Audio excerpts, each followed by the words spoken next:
Good morning everyone and welcome to my kitchen. Today I thought I would share with you my everyday sandwich bread recipe. Once again, I've shared this on here a few times, but if you're new to my channel, maybe you haven't had a chance to go back and see all the videos that I've created. But I wanted to share with you my everyday sandwich bread. This is wonderful for everyday sandwiches like a peanut butter and jelly sandwich, or if you want to put something with meat. This recipe is in my cookbook that is available on Amazon. It's called the Everyday Sandwich Bread. It's one of the first recipes that you'll find in the book, and I thought I would walk you through it today to show you how I make it in my bread machine. Now, many questions have been asked before whether or not you can use freshly milled flour in a bread machine, and my resounding answer to that is yes. I absolutely use my bread machine almost every single day to make my sandwich loaves and every other thing that I'm making with freshly milled flour in my kitchen. So I'm going to share with you today this recipe in detail, how I make it in my kitchen for my family every week. Okay, the recipe in the cookbook makes one loaf, but I'm going to be doubling this recipe so that I can make 2 loaves of bread for my family. The recipe comes with instructions for measuring in cups, and it also comes with instructions for measuring in grams. So you can use whatever feels comfortable to you. As a reminder, whenever you pick up a cookbook, no matter who the cookbook is written by, it's given to you as a guide. It is given to you as a formula to start from. But you're going to use your best judgment, and you're going to learn to read the dough, and you're going to figure out what works best in your kitchen. So this is a guide, but I'm going to give you tips along the way of how you can troubleshoot something if it's not working out for you.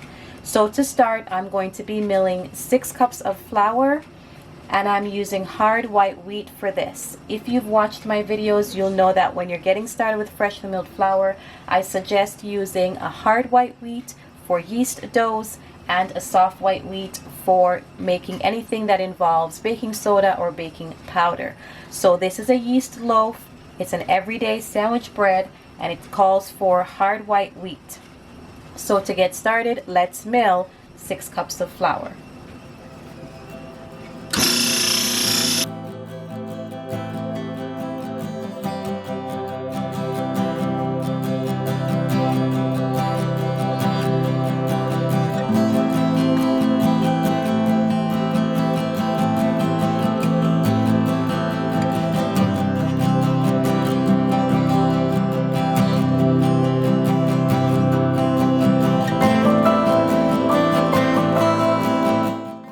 Alright, so now I have milled all the flour I need, and it is time to get this going in my bread machine.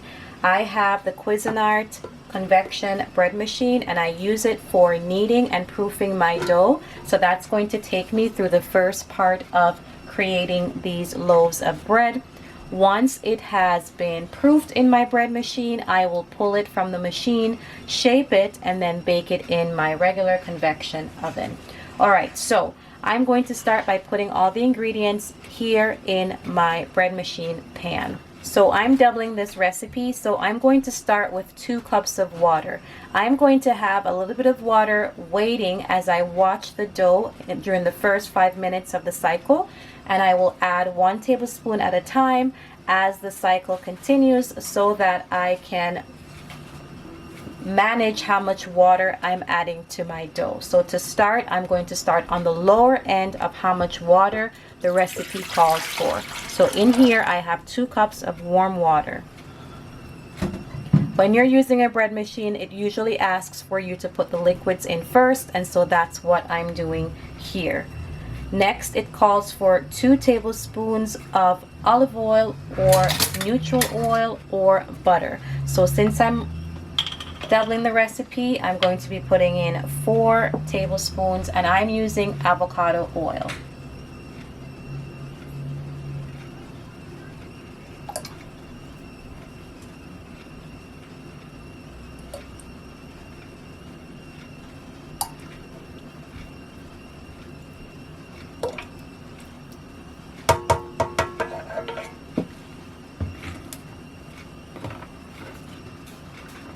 when using a recipe that calls for oil and honey, it's a good idea to put the oil in your measuring spoon first and then use the honey, because it will slip right out much easier. I'm going to need 1 tablespoon of honey per recipe, so I'm going to be putting in 2 here. And that comes right out much easier because I had the oil in my measuring spoon first. So I just put in 2 tablespoons of honey. Okay, now we're going to move on to the dry ingredients. The recipe calls for 1.5 teaspoons of salt, and since I'm doubling that, I'm going to be putting in 3 teaspoons of salt.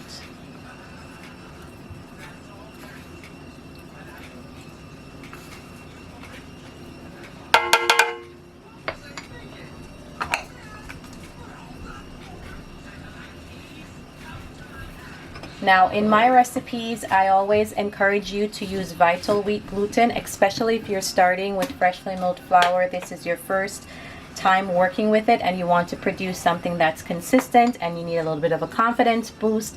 The vital wheat gluten will just add a little bit more gluten to your dough to ensure you get the texture that you're looking for. But this is optional. You do not have to use it. The recipe calls for optionally 2 tablespoons of vital wheat gluten, so I'm going to be putting in 4.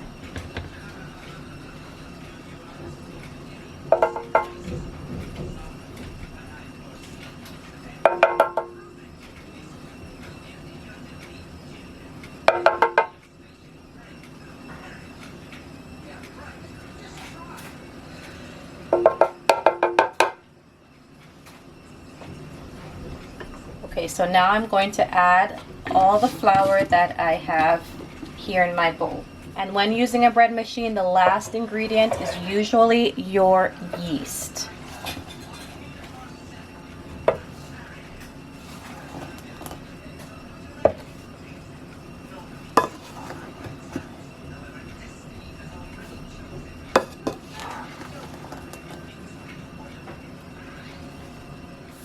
Okay, so now to add my last ingredient, I need 4.5 teaspoons of yeast.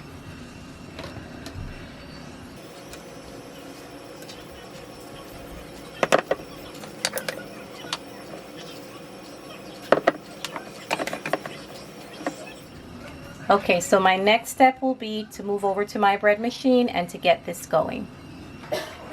Okay, so this is my bread machine. I've already put in my bread pan. I am going to select the dough cycle, which is number 9 on my machine. So the kneading cycle is still within the first 5 minutes, and as you can see, it's coming together, but it needs a little bit of help. So I'm just going to be adding a tablespoon of water or so each time to give this a little bit more liquid.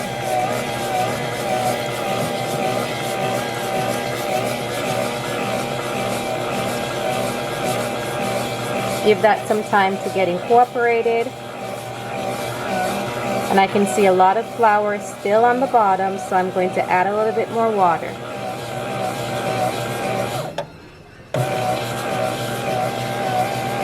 I'm going to be careful to put the water down the sides so that it can get to the bottom where the drive shaft is.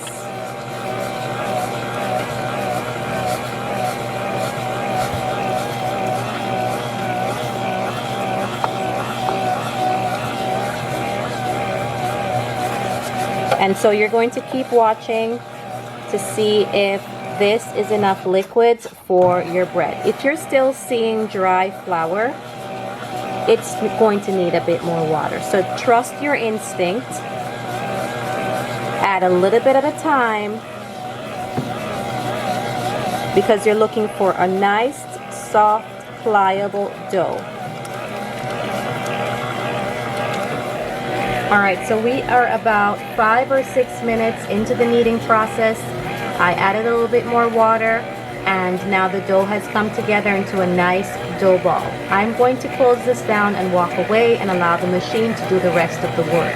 All it's going to do is to continue to knead so it can develop the gluten, and then it's going to proof the dough for me. When that cycle is finished, in about an hour and 19 minutes, then I will come back, take it out of the machine, I will shape it and allow the dough to do a second rise, and then I'm going to bake it off in my oven. Alright guys, I'm bringing you back now. It is time to take my dough out of the bread machine. As you remember, this is a double batch of loaf breads. This is the everyday sandwich loaf.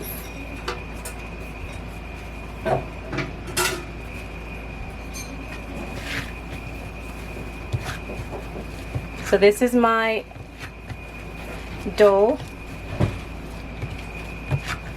right out of the bread machine.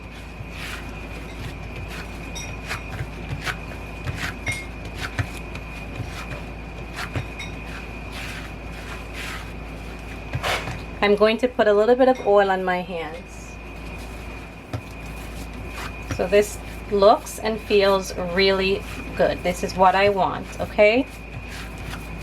So this is my dough. This is going to be a double batch. So what you can do right now, you can weigh this and divide it by 2 evenly, or you can just eyeball it. Do what works for you in your kitchen.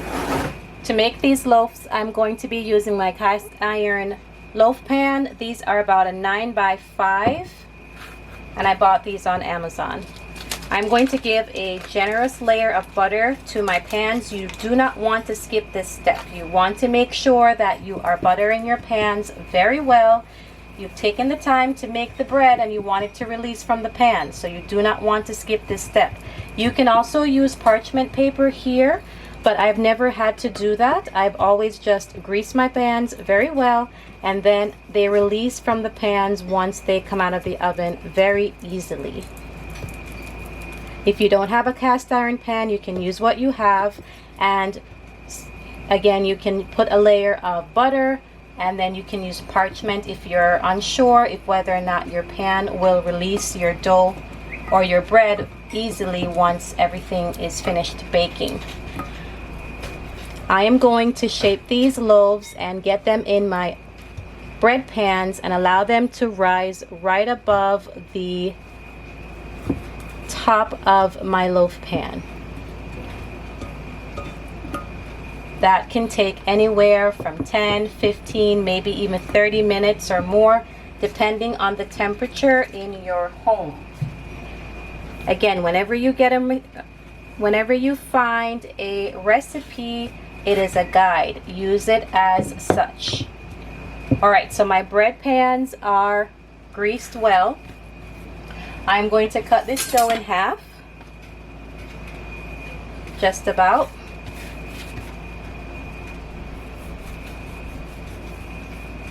And you can use a bench scraper or you can just use a knife. Again, we're just using what we have right now and what's easiest to pull from. I didn't pull out any of my fancy tools today. Alright, so now my dough looks really good. I am going to make sort of a rectangle. I'm going to use my rolling pin for this. You don't have to. You can use your hand if you feel more comfortable using your hand. I'm going to use my rolling pin. So I'm going to make a nice rectangle.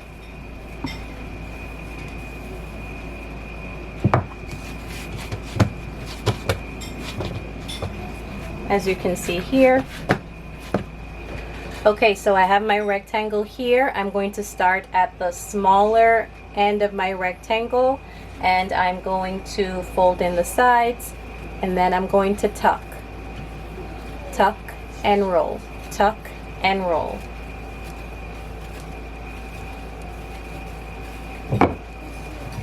I'm at the end of my rectangle now, and I'm going to tuck that in like so. At the sides, I'm going to pinch that together and tuck it under. So I have a nice end. I'm going to do the same thing on this side. I'm going to pinch my sides, almost crimping them, and then I'm going to tuck it under here. On the bottom, I'm going to pinch my seam closed, and then I'm going to smooth it out. You can rock it back and forth to even out your seam a little bit. And then again, so now your bread is ready for your bread pan.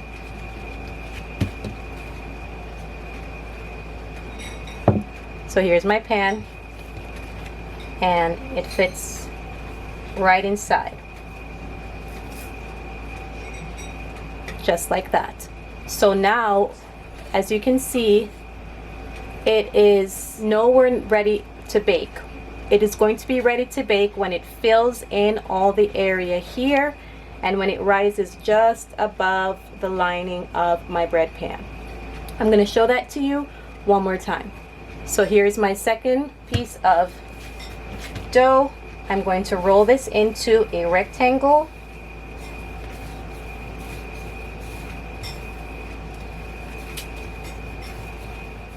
So I have a nice rectangle here that I'm working with. I'm going to fold in my sides, and then I'm going to tuck.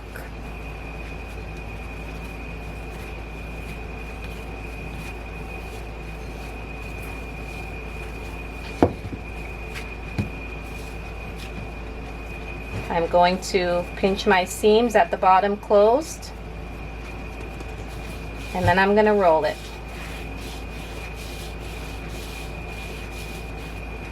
And then I'm going to crimp my ends, tuck them under.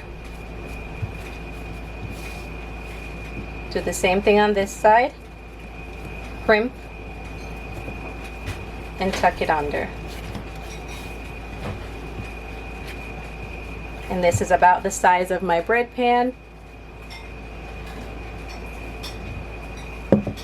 So I'm going to put it in my bread pan.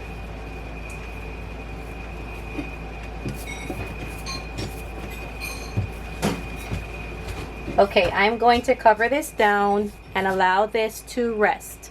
It's going to rest until it has filled out my pan and until it's come just above the top of my loaf pan. Okay, I'll bring you back once it has risen and it is ready to go into the oven.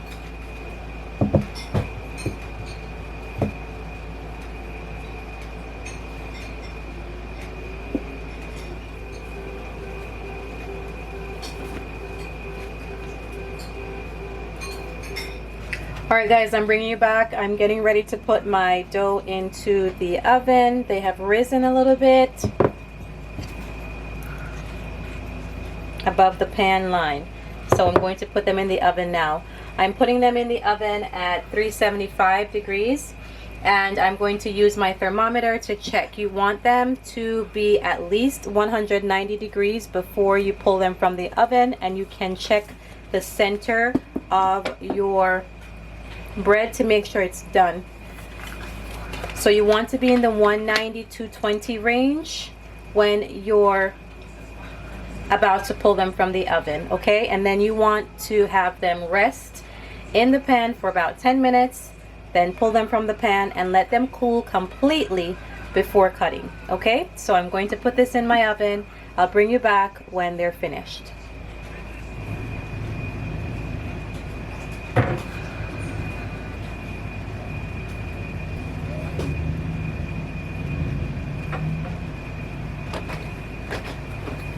Okay, I just pulled these from the oven. I'm just going to put some butter on top.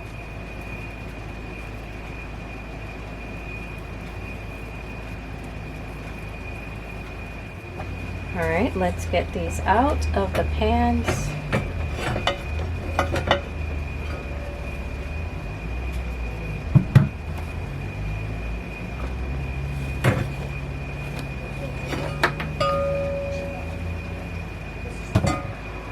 There we have it. They are super hot, too hot to even really touch. too hot to cut. So I'm going to give them some time to rest, and then I'll come back and I'll show you what it looks like on the inside.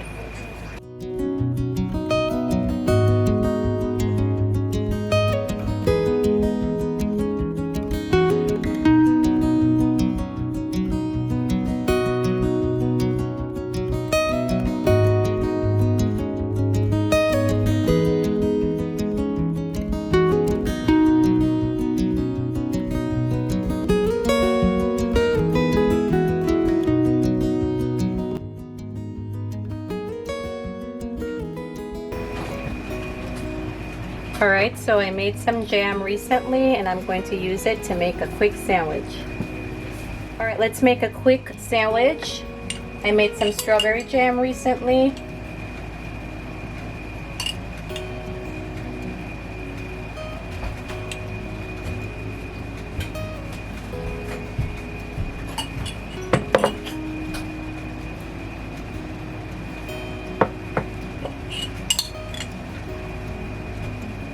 It's definitely strawberry season when you're making strawberry jam. So here we have it. Wonderful homemade sandwich. And here's our sandwich bread. If you have any questions about what we did today, please let me know down in the comment section down below. Again, I was sharing with you all the steps I take to make my everyday sandwich loaf. It is available in my cookbook, and that will be linked down in the description box down below. Again, if you're in the market for a grain mill, you can always check with the NutriMill website. They have wonderful machines. I've been using mine for over a long period of time and I absolutely love it. If you have any questions about the machine or anything else, feel free to leave it down in the comment section down below. In the description box you will see that I do have an affiliate discount code, and if you are purchasing anything through the NutriMill website, you can get a discount of $20 off your order using For Your Heart and Home at checkout. Again, if you have any questions, feel free to leave them down in the comment section down below. If you use this recipe, please let me know. I'd love to hear how it works out for you. I absolutely love hearing from you in the comment section, so feel free to leave a hi, a hello, or tell me where you're from, and let me know what you're making in your kitchen this week. Thanks so much for being here, and I look forward to seeing you in the next video.